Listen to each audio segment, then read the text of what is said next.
Je m'appelle Alexis, je suis membre, un des membres fondateurs de l'association. C'est une association qui s'appelle Chantilly Nature. Et Chantilly Nature a créé Jaden. Donc là, vous êtes au cœur de Jaden. C'est un endroit ici qui est situé au milieu des jardins familiaux de Chantilly. L'aquaponie, du coup, c'est un système simple. C'est comment est-ce qu'on utilise des poissons pour faire pousser des plantes. Donc du coup, on utilise les excréments des poissons. Et via presque le même système que le cycle de l'azote avec un compost, vraiment, on a les poissons qui font leurs excréments. On les récupère, des bactéries les utilisent pour les transformer du coup en aliments pour les plantes. Que les plantes viennent capter directement grâce à leurs racines, donc directement dans l'eau, viennent puiser les nutriments des poissons. L'avantage de ce système, c'est que ça utilise 90% d'eau au moins que le maraîchage conventionnel. Et l'eau qu'on rajoute, on va dire, c'est 50% d'eau du réseau de ville et 50% d'eau de notre récupérateur d'eau. Alors l'aquaponie, j'ai envie de dire, on peut tout faire pousser. Mais nous, on préfère se concentrer sur on va dire les légumes simples, basilic, cresson, des salades, aubergines. Si on a de la ciboulette, on peut faire de l'oseille. Le basilic, c'est vraiment un produit du coup qui est adapté à l'aquaponie, ne serait-ce que par sa rapidité de pousse et parce que pareil, il utilise des racines, il fait pas trop de racines. Donc en fait, c'est vraiment ce qu'il nous faut. Alors comment fonctionne l'aquaponie ? C'est à la fois simple et à la fois complexe. Pourquoi ? Parce qu'on a nos poissons et ce qu'on veut, c'est arriver de nos poissons à avoir des nutriments pour faire pousser nos plantes sous serre. Donc nos poissons, ils sont dans ces bacs noirs. Donc leurs déjections vont s'écouler pour aller dans ce filtre. C'est un filtre à tambour qui fait que lorsqu'il est plein, ça veut dire qu'il a beaucoup de déjections. Il va tourner et les gros nutriments vont aller dans ce bac bleu et les petits nutriments vont aller dans ce bac noir. D'accord ? Donc dans ce bac noir, on a des bioballs. Donc des bioballs, qu'est-ce que c'est ? En fait, c'est des petites billes en plastique qui vont permettre aux bactéries de s'accrocher. Pourquoi des bactéries interviennent à ce moment-là ? C'est parce que les excréments de nos poissons font de l'ammoniac et des nitrites. Et nous, ce qu'on veut, c'est avoir des nitrates pour faire pousser nos plantes. Parce que les nitrites sont à la fois toxiques pour les plantes et pour les poissons. Donc ces bactéries qui sont ici vont vraiment permettre de faire ce processus-là.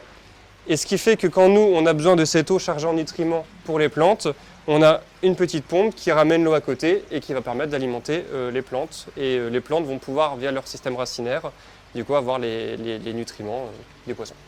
Le gros plus de l'aquaponie, c'est qu'en hydroponie, du coup, on rajoute des produits, mais nous, les poissons, amènent ces produits naturellement. Donc sans passer par d'entreprises extérieures, sans passer par des processus chimiques. C'est vraiment les poissons qui amènent ces différents nutriments. Seule chose que nous, on va amener, c'est du coup la nourriture de poissons. Ça, c'est des choses qu'on ne produit pas, mais du coup, c'est des insectes, voilà, tout simplement.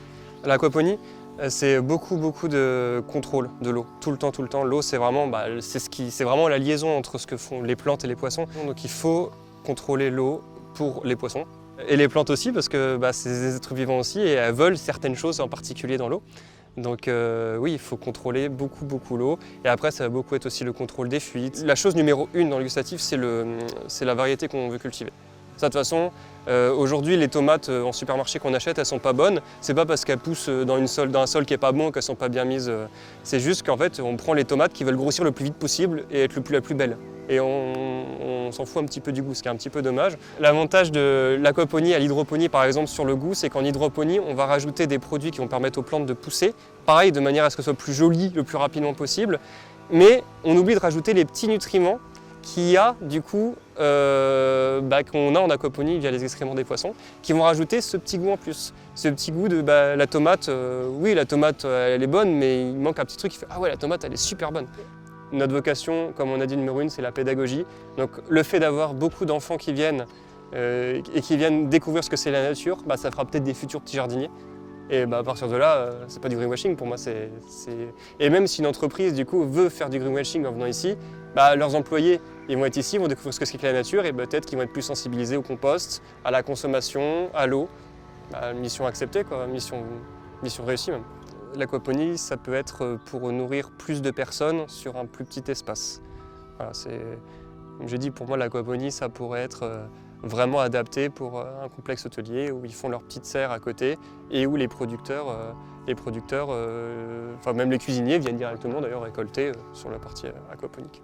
Alors, est-ce que ça va intéresser les grands alimentaires industriels? Je sais pas, j'aimerais, mais je pense pas parce qu'ils ont quand même leur modèle, on va dire, conventionnel, super rodé et tout.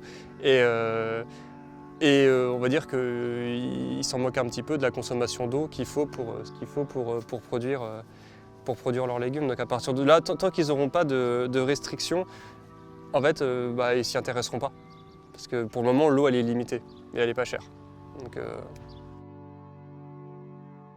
agriculture, la protection de l'eau, c'est notre priorité.